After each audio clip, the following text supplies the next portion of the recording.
Hey, thanks for joining me. I've been meaning to get these out for a long time. I have obviously been going over, most of my channel is mostly 90s era comics because it's the 90s era comics. Right? That was such a big deal to so many of us. It's the highest that the comic industry ever seemed to ever reach. And then, of course, it imploded and almost died a horrible death, and it's never really recovered. But so many crazy, interesting things were going on. Obviously, we all know the whole story of the Image founding fathers. And Jim Valentino is one of those guys that everyone just kind of quietly seems to mumble, like, how did he get the ticket to go to Image? Like, why did he get to go? Because if you look at the dynamic art of all the other artists that went along, Jim, Rob, Todd, Wills, Eric, Mark, artistically, Valentino's not even close. And I say that meaning no disrespect. He seems to be like a really good guy, like a nice dude whose heart is into making good comics. And I feel like he put his heart and soul into everything. And I have nothing negative to say about the guy. But I did pick up some of his Shadowhawk stuff, although it was hard to find. I mean, I missed Shadowhawk #1 for decades, honestly. It wasn't until the last 5 years that I actually found a copy of Shadowhawk #1 because it just was never out. I never saw it anywhere. But then I would pick up a couple issues here and there, and I'm just like, Valentino's art is not on the par with these other guys. It's like, it's fine. It feels like a guy who's from just an old school kind of tradition of comics that was not what the young kids were into in the 90s. So my whole point is, so how did Valentino get the ticket to go with the Image Boys? And, I wasn't there. I don't know. But I think it comes down to, I would, if I had to guess, if I was a betting man, I'd say it was one of two things. Him and Rob Liefeld were super best buds back in the day. I don't know if they still are. I kind of get this feeling that there was a falling out at some point, maybe when they were going to kick him out of Image Comics, and then Liefeld just quit. But there was a time when Jim and Valentino and Rob Liefeld were homies. And when they're going to go, they, maybe Liefeld's like, I want to bring Valentino along. And the justification for that is that no matter what anybody might want to say or think, historically, the truth is that the Guardians of the Galaxy books, these specific issues, and, I don't have all of them. I got out every one that I have. This is not the entire Valentino run. There's a couple of gaps. I don't know. I started with issue 19 here. I don't know where he started, and there's a few gaps. This is everything that I have. But the sales were going up and up. Like, he was on a roll, and there's no denying it. There was chitter chatter about Valentino's Guardians of the Galaxy. Sales were getting really good, and they just kept going. And so that's your validation, to be like, he's a guy that's taken a book that no one's really interested in, and he's making it sell, and people are interested, and him and Liefeld are homies. So, like, hey, buddy, let's go. Come with us. That'll really piss off Marvel. I have to think that that's a big part of it. So eventually, at some point, I'd heard so much about this, I had to start picking it up. And I do remember getting these and reading them. And at the time, I remember liking them.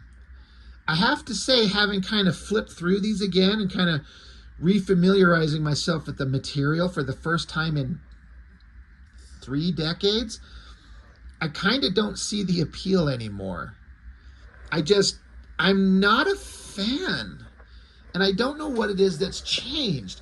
I think a large part of it is so much of Valentino's art just doesn't hit for me. There's some places where it does work. He's obviously a great storyteller. You're never going to be confused on the story.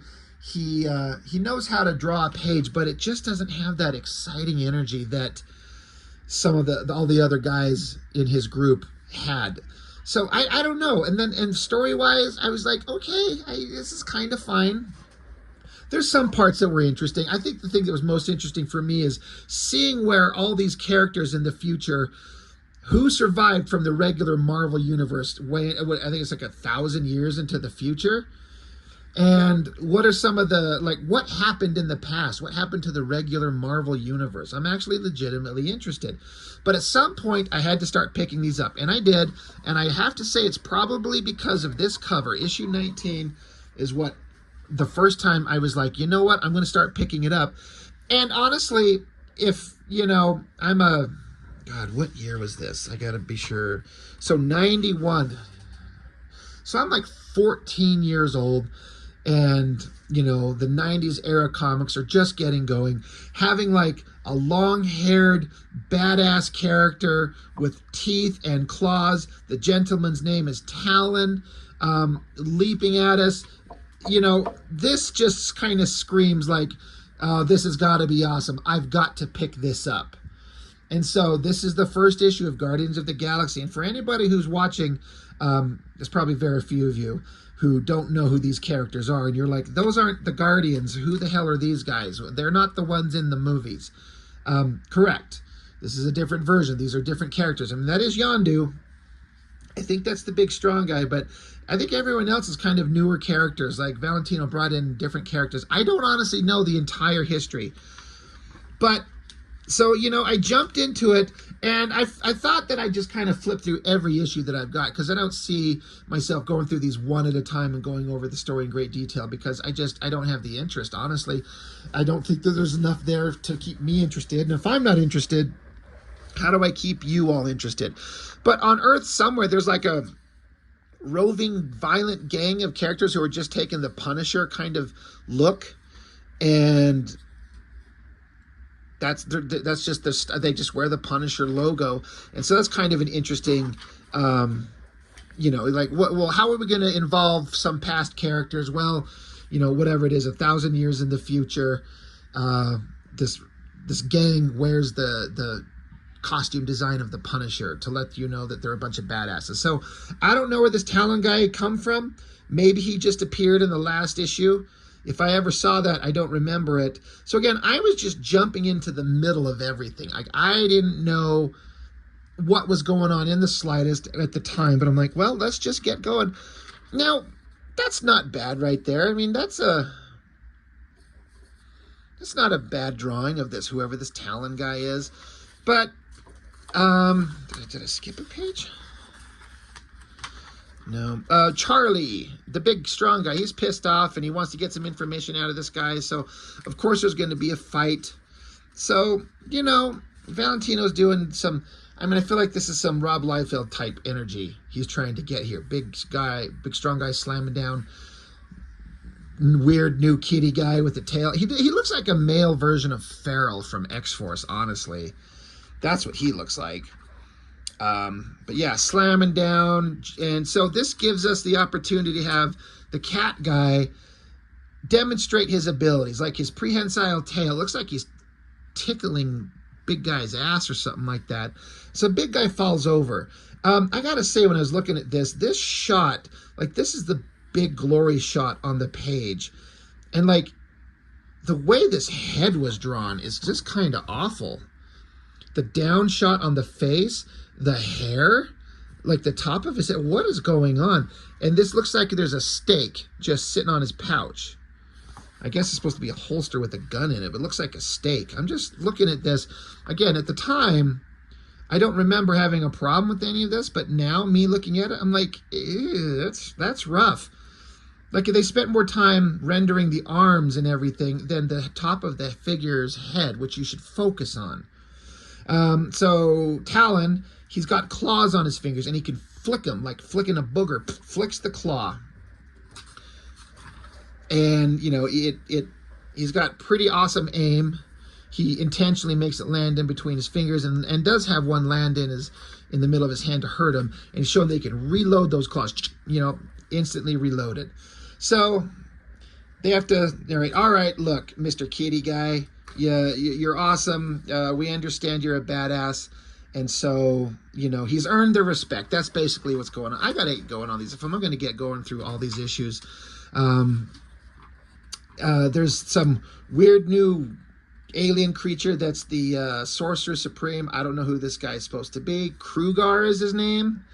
And then the Ancient One is actually Doctor Strange, so we get to see that he moved on to become the higher level Doctor Strange. And we've got the main leader of the group. What the hell is his name? Major Victory is what they end up... Vance Astro?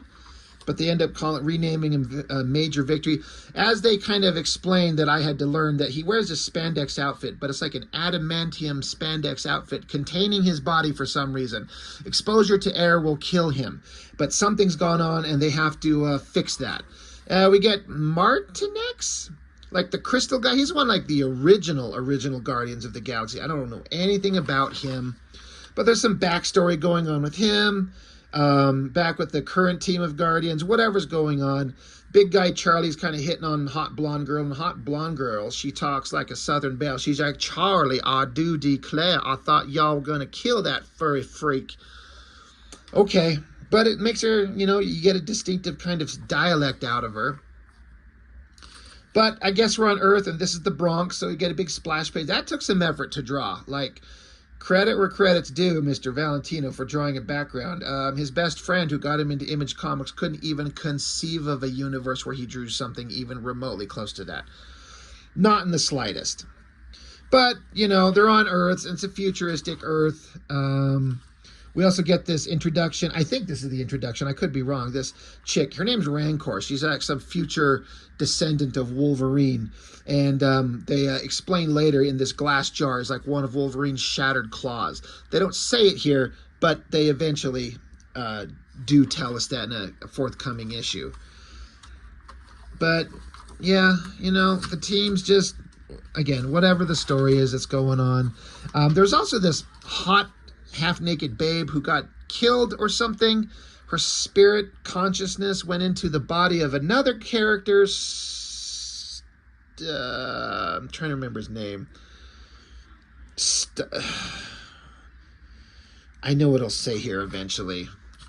I know you're all like yelling at me. Starhawk?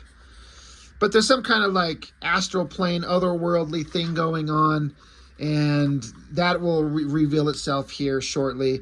But, oh, by the way, the Punishers, they're showing up to face down with, they got the Badoon, so I guess the Badoon and the Punishers are facing off against the Guardians. And we find out the Southern Belle blonde girl is actually a traitor. She puts a gun to Charlie's head and he's pissed off. And, man, I can't even flip these pages. And then off up in the distance, we get the Sorcerer Supreme and the guy, the old bearded guy with the red sunglasses. And somebody standing there holding Captain America's shield, who's very clearly not the guy who's normally holding it. It's pretty easy to kind of discern what's going on. The guy that was in the adamantium spandex outfit, they cast some spell and fixed him, but this is a big deal. The guy's out of the outfit. And he's like, they're like, there's only 3 of us. Well, their number is Legion. And of course the guy's like, yeah, I hope they're up to it. And then we get Major Victory, which is like, it's a stupid name, but in terms of comic book stuff, it totally works. But yeah, Vance Astro is Major Victory. He's out of his outfit. For whatever reason, he was in that thing. And then, yeah, the whole premise of the Guardians of the Galaxy, at least in this version, I don't know the original characters very well. In the future, this alien lizard race, the Badoon is their name. They conquered Earth, and so now Earth is trying to fight for its freedom, something like that. But yeah, so Major Victory. He's been carrying Captain America's shield. I mean, I heard some characters one time say that Captain America's shield is kind of like King Arthur's sword. Whoever wields it's kind of like a leader of humanity in a way. I like that kind of concept.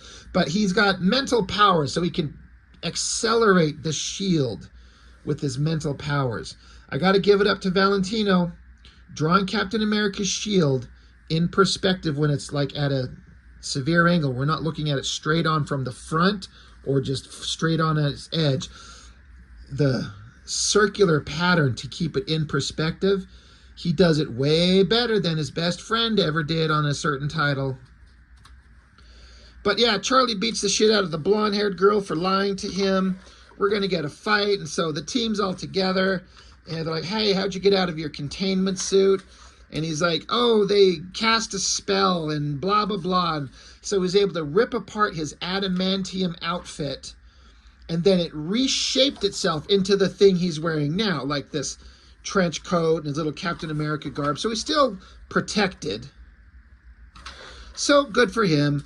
So Talon's being a badass. He's taking out the guys. They're all fighting. Yondu. I gotta say, I don't know much about this version of Yondu in the comics. I really ended up liking him in the Guardians of the Galaxy movies, like for real.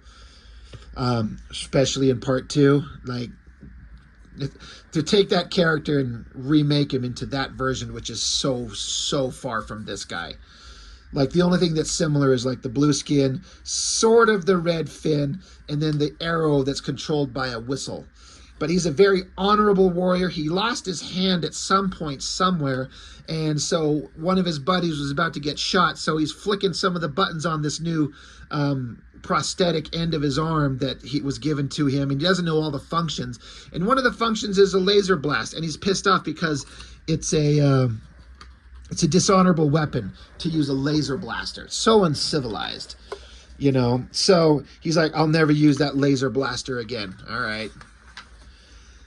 So they keep fighting. Charlie's kicking ass. And then, of course, this guy jumps in there, lifts up a giant tank that was on their way to run over the heroes. And they do announce somewhere here, I'm probably getting ahead of it, but this is Wonder Man from the Avengers. He survived in the future somehow, but that's who he is. And yeah, weird lizard snake sorcerer supreme. He's helping out the team. That's awesome. We're back in the astral plane with, again, what is it, Starhawk and whatever hot girl is. Is that Star? Yeah.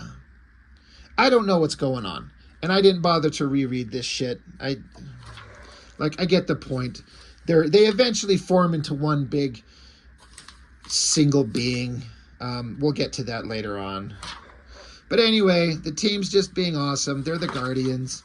Some exploded. We're back with the Crystal Guy, Martinex, whatever's going on with him. But yeah, the team. So, yeah, his name, they call him Hollywood. And so Hollywood's like, hey, Major Victory, can we talk in private? And they're like, hey, by the way, Hollywood's like, I knew Captain America. I worked with him, and it's pretty big shoes to fill. But now that I've seen you in action, he's like, I didn't like you having this shield, but I've seen you do what you can do. You know what? You are worthy to carry the shield. And they're like, all right, thanks, Simon. He's like, how'd you know? And he's like, how could I not? I'm a survivor of the 20th century too, you know? So anyway, yeah, that's Wonder Man. Simon, whatever the fuck. So, all right, that's awesome. And then, oh wait, Talon's going to join the team. We're very excited. And look, because this is issue, what, 20? It's a major milestone. It's a new beginning for the Guardians of the Galaxy. And again, this is like very standard superhero cliche tropes. Like, we're standing there, we're going to flex, and we're going to smile, and, you know, the team has got a new beginning. It's like, it's kind of fine, but it's also kind of like the smiles on their faces are a little weird. Of course, Talon, oh, he's just so goofy. He's putting up the little bunny ears behind Strong Guy's head. It's fine. It's goofy. It's lighthearted and kind of silly. But for guys reading stuff like X-Men and Spider-Man and X-Force, the stuff probably comes across as really kind of goofy, really silly. Oh, by the way, epilogue, we see this shattered blade, and they're like, it belonged to the Brood Killer, the Logan. They're like, oh, yeah, I'm going to go track down and find my long-lost ancestor, the man called Wolverine. So, in theory, Wolverine's still alive, because of course he is. And this is Rancor, some evil, monstrous descendant. So, that was issue 20. Now we're on to issue 21. Rancor is back. So, of course, and she's just ugly and ridiculous here. This Rancor character. I don't know who these other... She's got some minions, some bad guys of some type. So again, you get the double splash page credits. It's like, it's kind of fine, but it just doesn't have the vibe that the bigger artists of the era had.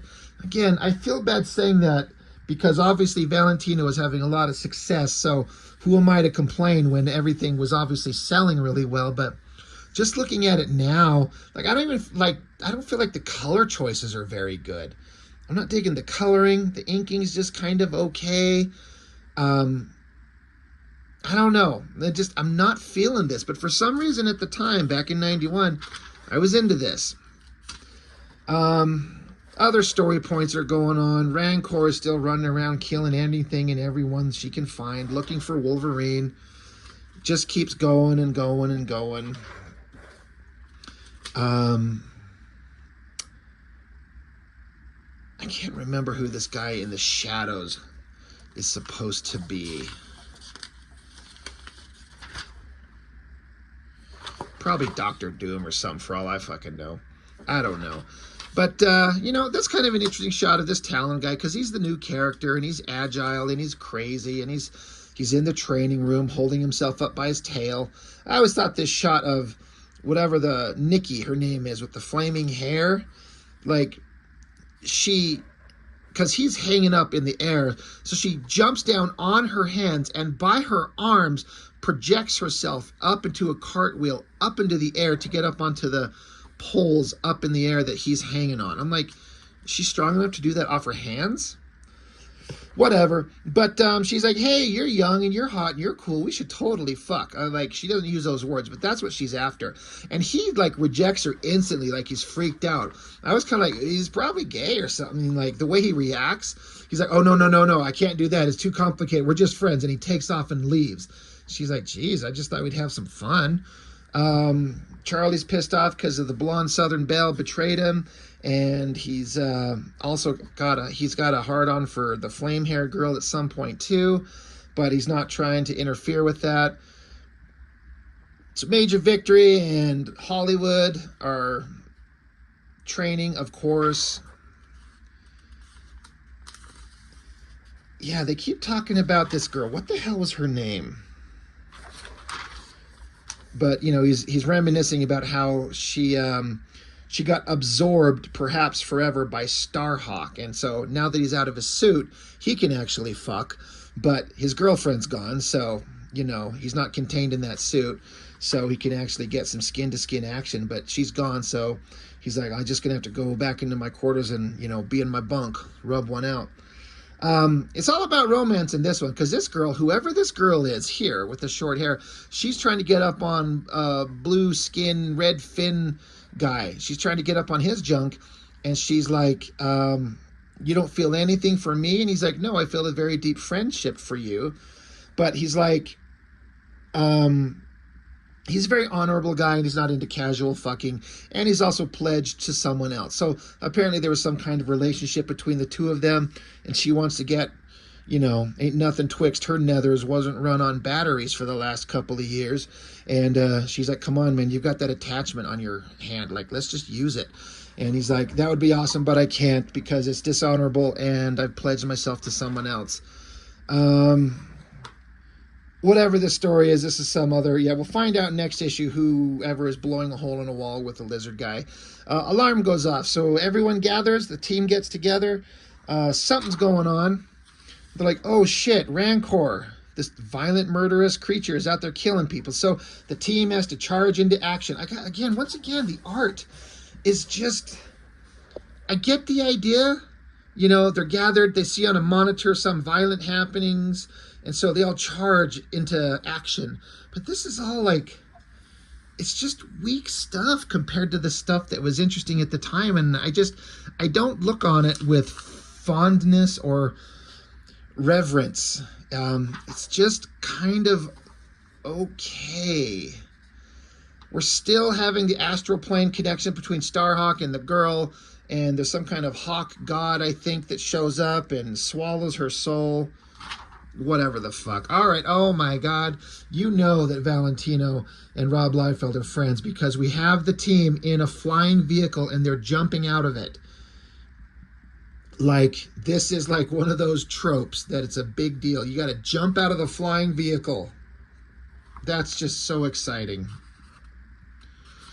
But yeah, here they are. We're going to fight this Rancor and her whole team, and she's excited about it. They're all going to die. She's not worried about it. Hot dead girl that's inside Starhawk, she's trying to assert her will, but it doesn't work. The metamorphosis is complete. Where once there was light, there is now only darkness. Let the universe tremble. Let the guardians beware. Starhawk has returned. And that's kind of an interesting design. I don't know anything about this character, except that he existed in the comics. Wasn't this the character that frickin' Sylvester Stallone played in the movie? I was like, oh, wouldn't it be badass if they did this version of the design in the movie? But no, they don't have the balls for that. Plus, they needed to get Stallone in there somehow. And you don't cover up Stallone's mug. So that's issue 21. The next one I have is issue 24. I don't know if I lost interest or I just missed couple issues, 22, 23, you know, because I jumped to 24. It's entirely possible. The reason that there's a gap in these is because when I was younger collecting these, you know, just a early teenager, my family was poor as hell. Like really, really poor. I don't know how we survived. Looking back on it as an adult now, I just don't know how my parents made ends meet. But my dad always had, most of the time, enough money to throw a few bones to my older brother and I to go down to the local drugstore, the spinner rack, and pick up some comics. And sometimes there's nothing on the rack. There's not one thing I was interested in. And other times, there's way too many damn things. And I have to make a choice. I can only get 6 books. Because these shits are, like, this is $1.25. The ones previous to it, like this one was $1. Can you imagine paying $1 for a comic book? I mean, inflation, sure, but good God. But, you know, if I get a $20 bill and my older brother and I have to split it, that's, you know, when you factor in tax, that's 15 or 16 comics if they're all $1. But, you know, $1.25, they start creeping up.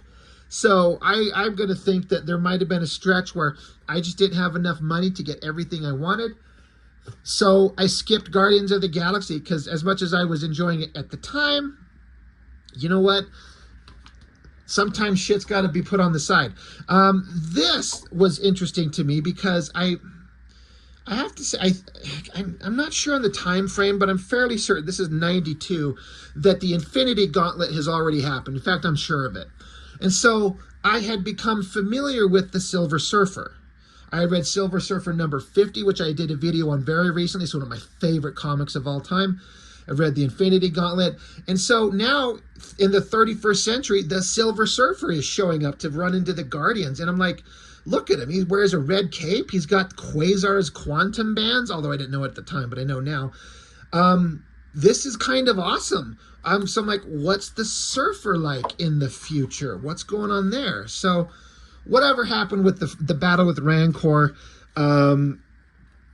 Oh, yeah. At some point, the whole Starhawk thing, they introduced themselves to each other.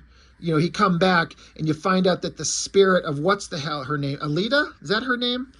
That she's locked in there, and he's pissed off. Again, I hate to sit here and, like, dump on the artwork. Like, the idea is fine. The composition is fine. The low angle where the camera is basically sitting at the feet, and we're looking up at them. The ceiling going into the distance.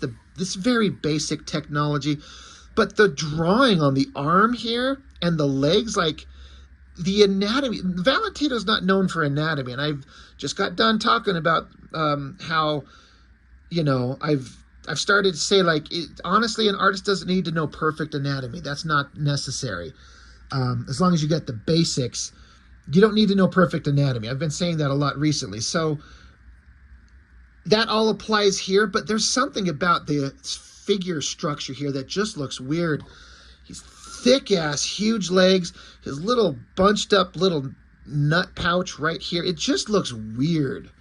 Like, but his head's kind of fine. I don't know. I'm not digging the drawing, but I am digging the composition and the idea. So it's a kind of a weird back and forth. But he's pissed off because his girlfriend is a ghost and she's stuck inside a glowing space monster guy. And she doesn't want to be there. He's a douchebag. She wants out. He won't let her. And so, yeah, Mr. Major Victory, he's gonna go lay in bed and tug one out, because what else can he do? He's like, finally, my dick is free, but I can't touch her. And if I want to touch her, I gotta touch this guy. I ain't doing that shit. So, Alita, I guess that's her name.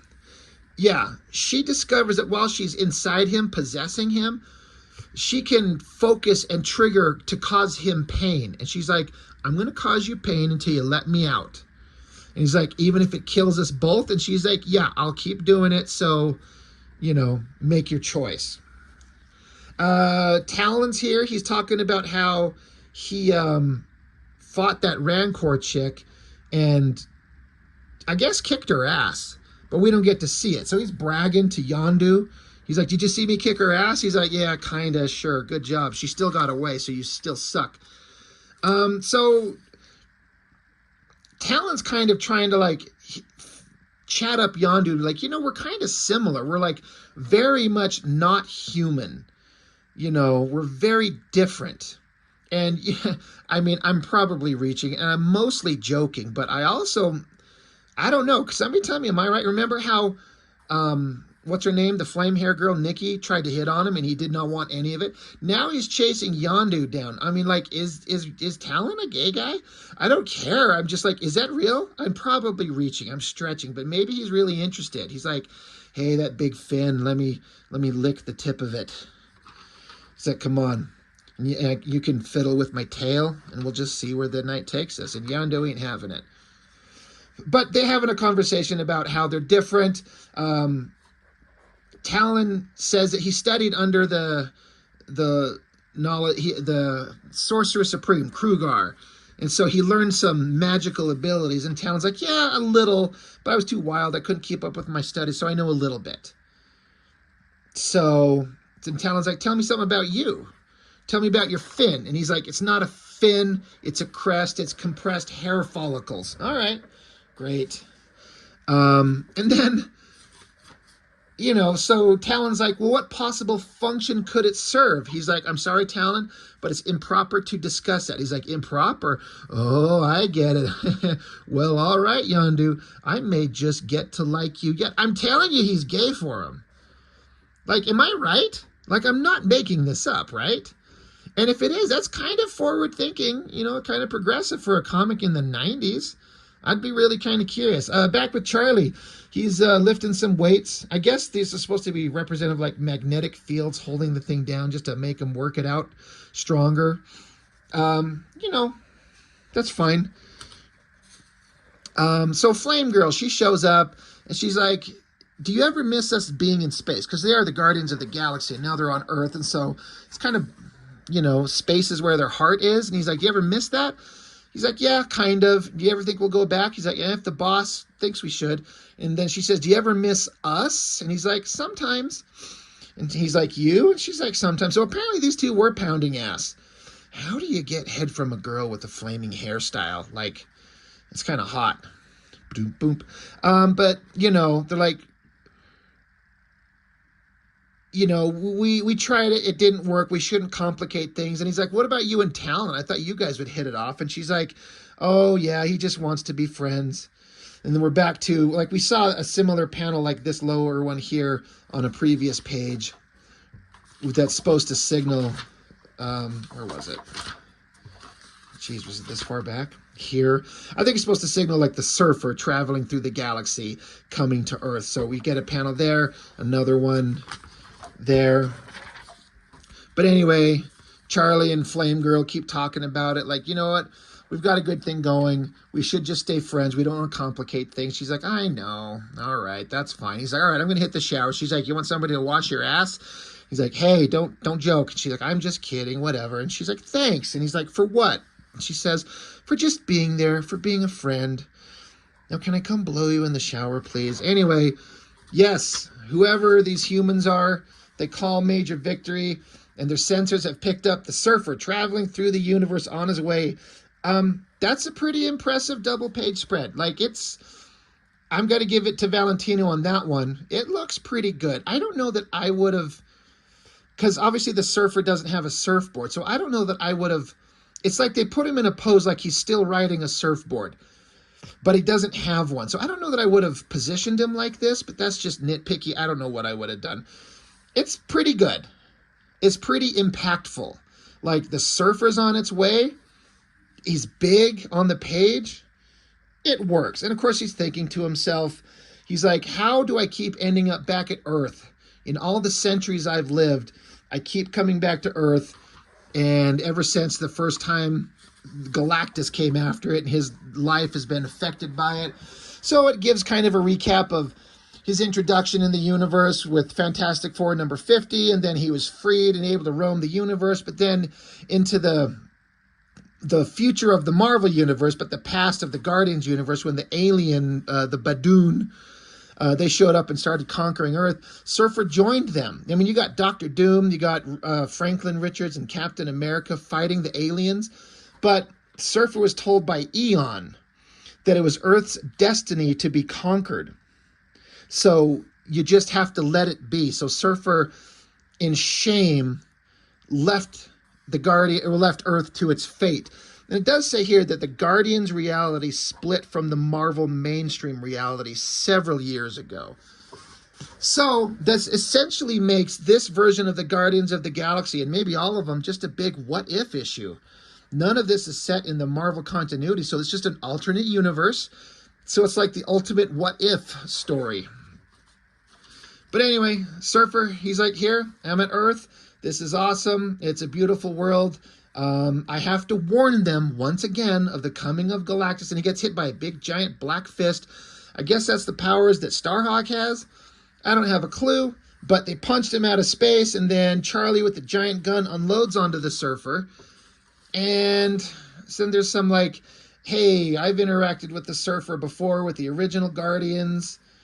Blah, blah, blah, blah, blah. Surfer's had enough. He puts up his hands. He's like, with the power cosmic and the quantum bands, I'm more powerful than I've ever been.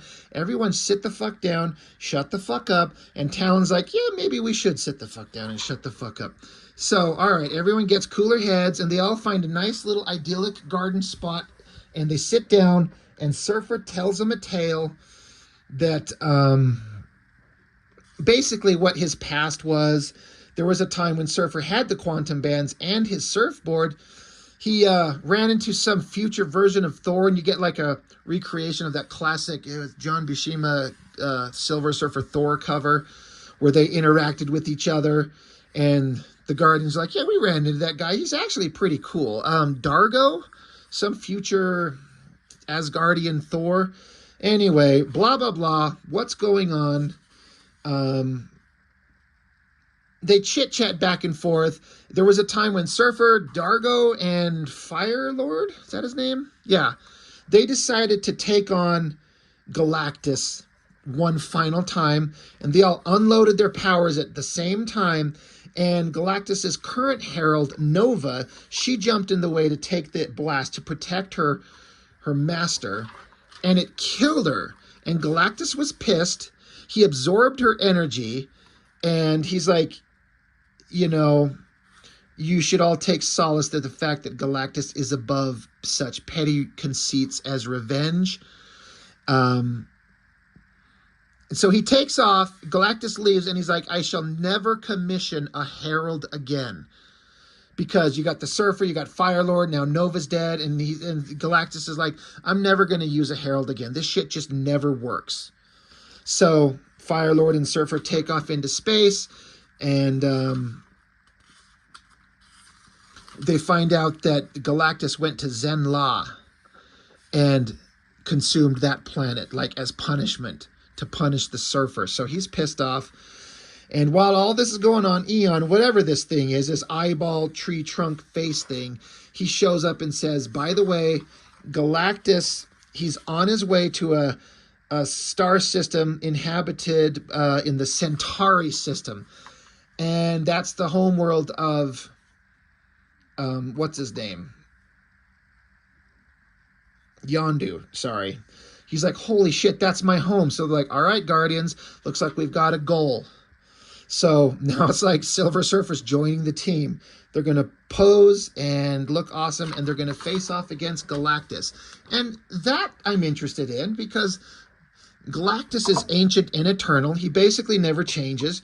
That's a reasonably cool cover, I guess. It looks pretty good. Inked by Barta. Hilary Barta? That's interesting. It's kind of a...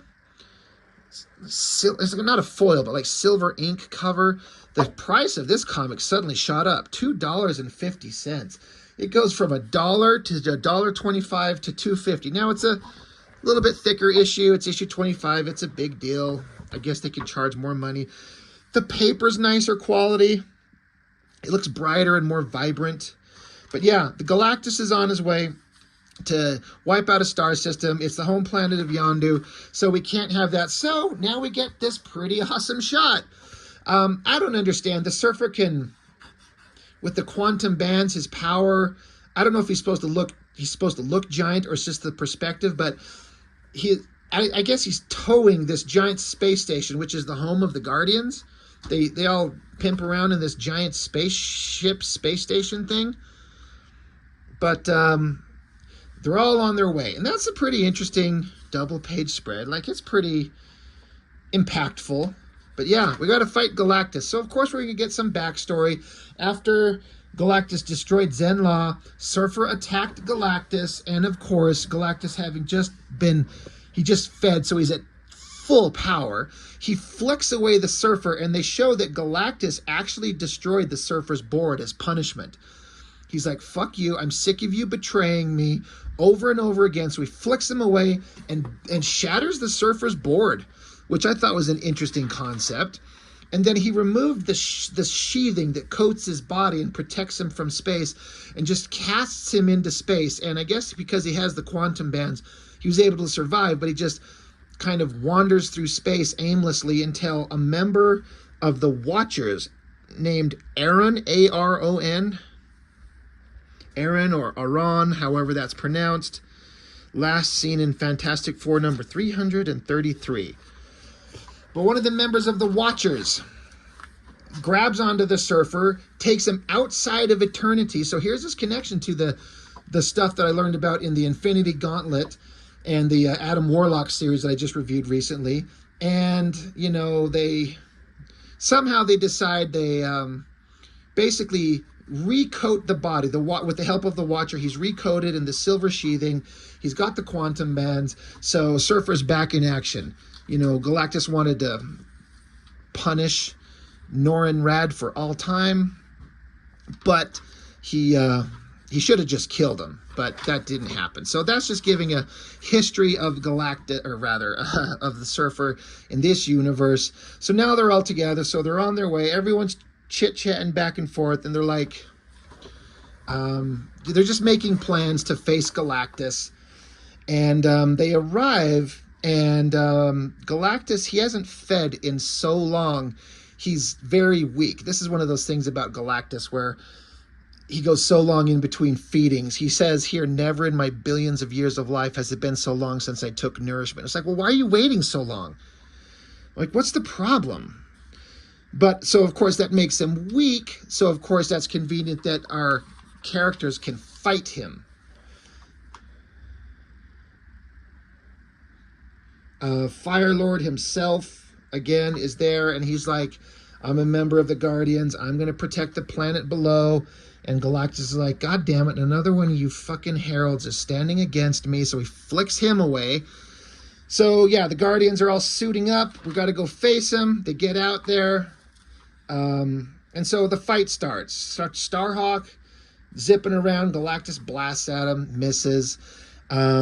This was an interesting thing. Talon, the new guy, who said that he has some training in mystical arts. He calls forth the Crimson Bands of Cyttorax, if I'm saying that correctly, which is something you hear Doctor Strange refer to. And he was trained by the current Doctor, or the current Sorcerer Supreme. So Galactus is encompassed by the Crimson Bands. I mean, well, way to go, Talon.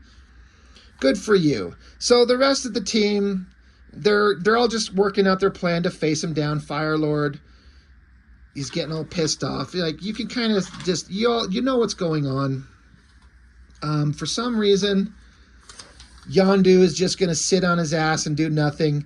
until Major Victory gives him a little red, white, and blue star symbol shape so he can get out here and help us. Come on. Yeah, what is it? He wants to... Yeah, Yondu wants to go down to the planet with his people is what he wants to do. So I guess he lets him go. Whatever.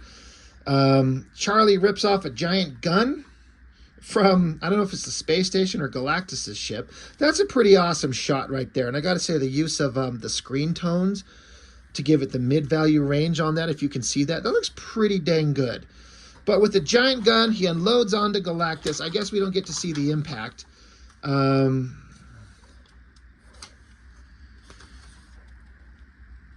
trying to figure out why the fuck there's suddenly an underwater seashell city that Surfer is focusing on. He teleports it away. Maybe it's down on the planet. He's trying to protect it. I didn't read this shit again this time. But the giant gun hits Galactus. He swats them away. Again, they just keep fighting back and forth. And Starhawk, of course, has got the spirit of the girl inside her. They're powering up. Galactus is pissed off. I'm not going to let you little twerps interfere with me anymore. Yeah, Yondu, he teleported himself down to the planet, but he's underwater. But one of the little underwater people races him to the top. He's fine. He's home for the first time. Great. Galactus is still up here just swatting people around. He just keeps swatting people and flicking people. So there's ultimately a reasonably interesting resolution to this that I actually kind of like. Yeah, Charlie like punches him and it hurts his hand. Galactus is going to vaporize Fire Lord there, but then you hear, no, don't do that. The Surfer, I guess he grew himself to a giant size there. So here's a big double page spread of Galactus facing off against Surfer. It's pretty cool. I like the spacey galactic background. It's pretty cosmic. It's pretty good. I don't know how the Surfer can change his size. I don't know that I care. It doesn't matter. It's a comic book. But hey, we're going to fight. So Galactus blasts the Surfer. That's kind of weak. But Surfer comes back. Again, got the quantum bands. It adds to his power. He's about to beat Galactus to death. Like, he's got the upper hand somehow. So Eon shows up and says, hold on, Surfer. Yes, you can deliver the killing blow. Galactus even himself says he is too weak to defend. But Eon says, it is not the World Eater you seek to kill, but his killing you wish to end. So help him to his feet. So basically, it's like, you don't want to kill him. You just want to stop him from killing. And so he's like, help him up. And Surfer, I like this kind of back and forth. Surfer looks down at Galactus and then back at Eon and then down at Galactus. And Surfer says, you ask much. And Eon says, only to save lives. His, yours, the universe. Trust me. So Surfer kind of, you know, he gives up. He says, all right, I do. He offers his hand to Galactus. And then they establish here that, I mean, they just suddenly just do it. They don't give any kind of build up to it. But this is a pretty awesome spread. Like the energy and the power. I mean, it looks like Galactus is squatting down to take a giant galactic shit. He has famously huge turds. But I guess that the Surfer with his power cosmic and the crimson quantum bands, that power can energize and satiate the hunger of Galactus. So that's what he's doing. Galactus is feeding, and all these characters like turn your eyes. This is not meant for mortals to see. He's feasting, and it's not for us to see. And that's a pretty good shot. I actually really like that one. The coloring works really well. And Galactus, you know, he's like, the hunger is gone. The pain has subsided. Thank you. So basically they work out like, you know what, Surfer? If you stay with Galactus voluntarily, you can feed him anytime. And he doesn't have to kill anymore. And Galactus doesn't necessarily want to kill. He just will. So maybe there's a reason for you two to be together once again. And they're like, all right. And so Surfer's like, yeah, the Eon's like, Surfer says, do you want me to be his herald again? And Eon says, no, not as his servant, but as equal partner. And Surfer says, I, the champion of life, to his harbinger of death. So meanwhile, down on the planet's surface, Yondu, he runs into his people. He's happy. He's home. I guess this is where he's always wanted to be. So he's gone from the team. He's going to stay here at least for a while.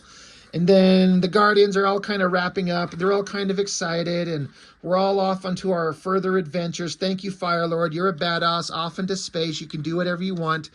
And they're like, well, what happened to Galactus and the Surfer? Like, well, they took off. They're off to go do whatever space gods do. But like, you know what? We saw right before Surfer left, Galactus reformed the Surfer's surfboard. So he's back to his kind of normal self with the surfboard that he kind of apparently really loves. So that was a reasonably interesting wrap up to that story. I kind of liked that. That was fun. So I kind of liked issue 25. That was going good. So next issue, issue 26. This one leans into the, it says, revealed at last the secret origins of the Guardians. It's not what you expect. So I guess this one focuses very heavily on the original team. And again, I don't know much about them. I did get my hands on a bunch of copies of old Guardians of the Galaxy comics that I did a review on quite a while ago. And I forget how long the Guardians of the Galaxy have been around. Is it from this, like the 70s or the 80s? I didn't think that these characters had been around that long. But this one held very little interest for me. There's a lot of kind of backstory on the old original versions of the characters, which I don't really have much of a connection to. So this issue didn't really do anything for me, hence the reason I'm zipping through it. I mean, they kind of explain how they all come together, like how they meet Yondu, how Yondu has that arrow that he controls by whistling. That's kind of an interesting idea. But yeah, none of this issue, this one, I wasn't really having much, I wasn't having much excitement with. So, yeah, it's just giving a backstory to, like, the original Guardians. Starhawk up there, I guess, flying out of scene. Charlie, Vance Astro? Yondu, Martinex. That's the Guardians. Okay, great. Oh, by the way, they're saying here, these heroes have decided that they're going to... They have a way to do a preemptive strike against the Badoon by going back in time preemptively. And they're like, we should do this, but we can't tell our leader. We don't need to tell Vance Astro about it. That's kind of what they're leading into. I was like, oh, okay. So this one's kind of interesting because this is an Infinity War crossover. My brother's starting to cover the Infinity War on his channel. Go check that out. But so this kind of tells you when this was all going on. The Infinity War was going on, where all the characters in the Marvel Universe had evil doppelganger versions of themselves showing up. So this issue kind of leads into that.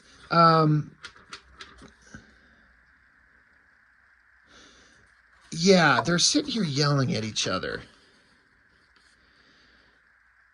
Yeah, they've said, hey, we intend to destroy the Badoon, and their leader's like, by committing genocide on them, like, you guys are going to go do this horrible thing, going through time back to the 20th century to kill them in it, like, that, how does that make us better than them is the idea. So while they're having a philosophical debate about this, and the leader, Vance Astro, Major Victory, he's pissed off. Like, you guys can't do this. Like, you guys, we stand for things better than this. While they're having this conversation, Talon shows up, and he's sick or something. He dropped to the ground. He shows weakness for the first time. So he says it's a hereditary disease, and he needs to be taken back to Attilan, which is on the moon. So that's the Inhuman. So I'm guessing that the implication is that Talon is an Inhuman. So back to This is on the moon. These are the Inhumans, and they're making reference to issue 2 of the Infinity War, which again my brother just covered just yesterday as of this recording. So like the Four Freedoms Plaza exploded this morning. What about the Fantastic Four? Do they live? Like, we don't know. Something crazy's going on Earth. Well, what no one knows is that the Guardians of the Galaxy from whatever 1,000 years in the future have come back in time. And so down here on the moon, the Inhumans' home, they're like, hey, a giant starship just appeared overhead, and then the Guardians just teleport themselves into the center of Inhuman Central back in the 20th century, in modern day in the Marvel Comics world. So of course we're going to get a face-off with the Inhumans. The only versions of the Inhumans that I really have any kind of interest in are the Marvel Knights version that Paul Jenkins and Jay Lee did. I will review those eventually. Man, I never really knew much about the Inhumans or cared about them, really. But that series made me like them a lot. But they just weren't anybody I had any kind of connection to. But here we get to fight. So Gorgon comes down with his giant hooves and rocks everyone to their feet. The Inhumans are badasses, of course. Black Bolt's like amongst the most powerful characters in the Marvel Universe. So they have to fight. That shot right there with the heavy shadows of them attacking each other and the energy burst, that looks really good. I like that there. So yeah, Guardians versus the Inhumans until somebody just screams and yells, stop. And suddenly they're like, all right, we'll stop. Why? What do you want? So they explain themselves. Hey, we've got this guy and he's one of you. He's from the future. You guys have the ability to understand what's going on with him. So can you help him? They're like, sure. But hey, down on Earth, the Fantastic Four's home blew up. Something weird is going on. And Major Victory's like, I don't remember anything like this happening in my timeline. How is this? Like, why? He's like, this didn't happen in the timeline that I remember. And then, oh shit, here's your Infinity War tie-in. There's evil versions of all these characters. Not very exciting looking. They're just kind of okay. But, of course, they got to fight. Meanwhile, they're trying to fix up Talon. Whatever's wrong with him. Holy shit, I gotta say, look at this ad for that video game. How many quarters did we all pump into that shit? Man, that was the greatest thing. Especially the big one. We could have, like, 4 of you playing at one time. The graphics were great. The action was great. Like, that was so fun. Loved that. Loved it so much. Anyway, basically, you can basically understand how this is going to wrap up. They're back in time. The Inhumans fixed Talon. He's good to go. We fight the evil doppelgangers. We defeat them. We're friends. We shake hands. Talon's having a problem with the giant little tuning fork dog, Lockjaw. But anyway, they're like, great. You know, it's great to meet somebody from way into the future. We hope that we all survive. Blah, blah, blah, blah, blah. Everything's over. Everything's solved. We had our Infinity War crossover, and the team teleports back up to their spaceship. Very exciting. So that's issue 27. I skipped issues 28 and 29 for whatever reason. I got issue 30. And this is November of 92. So I have to say that I can't remember the time frame, but Valentino has gone off to Image. He's doing Shadowhawk. So the story is by Michael Gallagher. New penciler is Kevin West. So yeah, Valentino's gone. So that was all his stuff. This last issue, I want to make sure that was Valentino. Yeah, writer, artist. So I'm guessing 27 or 28 or 29 were Valentino's last issues. So you get this other artist who's, I gotta say, is a little bit more dynamic and interesting than Valentino's work. But Valentino was the one who was making these comics work. He was the one that was driving its success. Does it succeed on the same level without him? I honestly don't know, because I stopped paying attention to it instantly once Image Comics started and Valentino was gone. Like, this was the last issue I ever picked up. I don't remember anything that happens in this. I don't care. I think they eventually resolved the Starhawk and Alita thing. They separate, I believe. But yeah, these things just didn't hold my interest once Valentino took off. And I'm actually like I'm saying, looking at them fresh again for the first time in years, I've struggled to see what the interest was in the first place. Really, it's all just kind of fine. It's just not my thing. So I'm actually kind of surprised. I thought that I would enjoy these more upon a refresh, like looking at them again, but I kind of didn't. And a lot of it's just kind of like the art wasn't really that exciting to me. Captain America shows up. That's interesting. But I don't know what happened. I don't care because I was done with it. So, you know, there's, like I said, there's no denying the success. It was there. The sales were there. And all those other guys, the Image Boys, they clearly recognized it because they're like, you know what? We're going to take Valentino with us. And I hope that Valentino made a lot of money and he had a artistically fulfilling adventure with Image Comics. And, you know, I hope he's living comfortably these days. But I, like I said, I know I'm just repeating myself, but I just kind of don't see the appeal of these, you know, years later. They just don't hold up for me. There's some moments in there that are interesting. It's more of the story with the characters that I'm very familiar with and what happens to them in the future. The Silver Surfer Galactus wrap-up kind of thing, that thing always was interesting to me, but the rest of it's just like, I don't know. It's not that exciting. I don't know what else to say. So, I don't know. That's it. I'm curious if anybody else has any kind of thoughts on this. What are your memories of this version of the 90s era Valentino Guardians of the Galaxy? Did you like it? Am I being too harsh on it? But again, a lot of it's just artistically kind of driven. I'm usually here for the art. If the art has to be good for me, and we all got different kind of opinions and likes and dislikes. But if the art's not keeping me, the story has to be just astoundingly good. And this is just kind of okay. It's got moments of greatness and then moments of boredom. I don't know. It's just not my thing. So I just thought I'd look at them. So, you know, an hour long. Sorry, long video. But let me know what you think. What was Guardians of the Galaxy like to you? So that's all I've got for now. Thank you for watching. I'll see you next time.